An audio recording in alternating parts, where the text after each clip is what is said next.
അപ്പോൾ നമുക്ക് ഈ പോലീസുകാരന്റെ ആത്മഹത്യയുമായി ബന്ധപ്പെട്ട ഒരു വാർത്തയിലേക്ക് അതിന്റെ കൂടുതൽ അപ്ഡേറ്റുകളിലേക്കാണ് പോകുന്നത്. പേരൂർക്കട SAP ക്യാമ്പിൽ ആത്മഹത്യ ചെയ്ത പോലീസ് ട്രെയിനി ആനന്ദിന്റെ കുടുംബം ഇന്ന് പ്രതിപക്ഷ നേതാവ് VD സതീഷിനെ കാണും. മുഖ്യമന്ത്രി പിണറായി വിജയനെയും കുടുംബം കാണാൻ ശ്രമിക്കുന്നുണ്ടെന്നുള്ള വിവരങ്ങൾ കൂടി വരികയാണ്. ആനന്ദിന്റെ മരണത്തിൽ ജുഡീഷ്യൽ അന്വേഷണം വേണമെന്നാണ് കുടുംബത്തിന്റെ ആവശ്യം. പോലീസുകാരുടെ ഭാഗത്തു നിന്ന് പിഴവുണ്ടായിട്ടില്ല എന്നായിരുന്നു ബറ്റാലിയൻ കമാൻഡന്റിന്റെ പ്രാഥമിക അന്വേഷണ റിപ്പോർട്ട്. സിജോ വി ജോൺ വിവരങ്ങൾ നൽകും. സിജോ, ആനന്ദിന്റെ മരണവുമായി ബന്ധപ്പെട്ട് അത് പോലീസിന്റെ ഒരു ഭാഗത്തു നിന്ന് പിഴവുണ്ടായിട്ടില്ല എന്നുള്ള ഒരു റിപ്പോർട്ട് തന്നെ നേരത്തെ നൽകിയിരുന്നു. പക്ഷേ കുടുംബത്തിന് ആ ഒരു റിപ്പോർട്ടിലും പോലീസിന്റെ അന്വേഷണത്തിലും ഒട്ടും വിശ്വാസമില്ല എന്ന് വ്യക്തമാക്കിയതാണ്. ഇപ്പോൾ കൂടുതൽ പിന്തുണ തേടുകയാണോ VD സതീശനെ കാണുന്നതിലൂടെ ലക്ഷ്യമിടുന്നത്? അത് തന്നെയാണ് കുടുംബത്തിന്റെ ലക്ഷ്യം.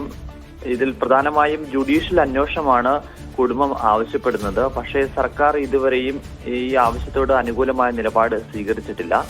ഈ മരണം നടന്നതിന് ശേഷം മുഖ്യമന്ത്രിയെ കാണാൻ ശ്രമിച്ചിരുന്നു. പക്ഷേ മുഖ്യമന്ത്രി തിരുവനന്തപുരത്ത് അതിനുശേഷം ഉണ്ടായിരുന്നില്ല.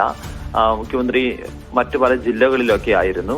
ഈ 2 ദിവസം മുന്നെയാണ് മുഖ്യമന്ത്രി തിരുവനന്തപുരത്തോട്ട് എത്തിയത്. ഇപ്പൊ നിയമസഭാ സമ്മേളനം ആരംഭിക്കുകയാണ്. അതുകൊണ്ട് ഇന്ന് നിയമസഭയിലെത്തി മുഖ്യമന്ത്രിയെ കാണാനുള്ള ശ്രമമാണ് നടത്തുന്നത്. മുഖ്യമന്ത്രി സമയം അനുവദിക്കുകയാണെങ്കിൽ അദ്ദേഹത്തെ നേരിൽ കണ്ട് ഇക്കാര്യം ഉന്നയിക്കുകയും ചെയ്യും.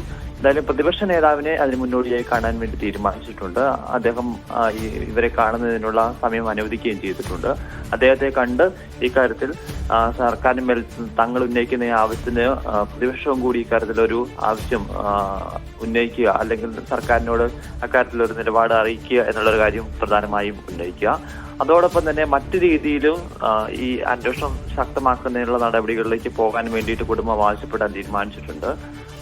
SC/ST കമ്മീഷനെ സമീപിക്കാൻ തീരുമാനിച്ചിട്ടുണ്ട്, പരാതി നൽകാൻ തീരുമാനിച്ചിട്ടുണ്ട്. ജാതി അധിക്ഷേപം ആനന്ദ് നേരിട്ടു എന്നാണ് കുടുംബത്തിന്റെ ആരോപണം. അതുകൊണ്ടാണ് അത്തരത്തിലൊരു പരാതി നൽകാൻ വേണ്ടി തീരുമാനിച്ചിരിക്കുന്നത്. അതോടൊപ്പം തന്നെ സംസ്ഥാന പോലീസ് മേധാവിയെയും കണ്ട് സമഗ്രമായ അന്വേഷണം ആവശ്യപ്പെടാൻ വേണ്ടിയിട്ടുള്ള തീരുമാനവും എടുത്തിട്ടുണ്ട്.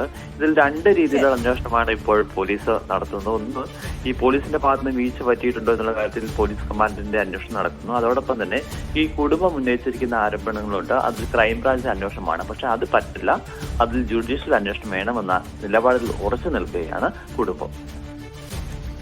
എന്തായാലും ഈ മരണത്തിലുള്ള ദുരൂഹതയും സംശയങ്ങളും ഒക്കെ നീങ്ങാൻ കാര്യമായൊരു ജുഡീഷ്യൽ അന്വേഷണം തന്നെ വേണം. പ്രത്യേകിച്ച് കുടുംബത്തിന് അത്തരത്തിലൊരു സംശയമുള്ള സ്ഥിതിക്ക് അതൊരു സംശയം ദൂരീകരിക്കേണ്ടത് പോലീസ് സേനയുടെ തന്നെ ഒരു ബാധ്യതയായി മാറും. പ്രതിപക്ഷ നേതാവ് മാത്രം സമയം കൊടുത്താൽ പോരാ, മുഖ്യമന്ത്രിയും ഇവർക്ക് സമയം കൊടുക്കും. തീർച്ചയായിട്ടും അങ്ങനെയുള്ള ഒരു നീക്കം കൂടി ഉണ്ടാകുമോ എന്ന് നമുക്ക് എന്തായാലും കാത്തിരുന്ന്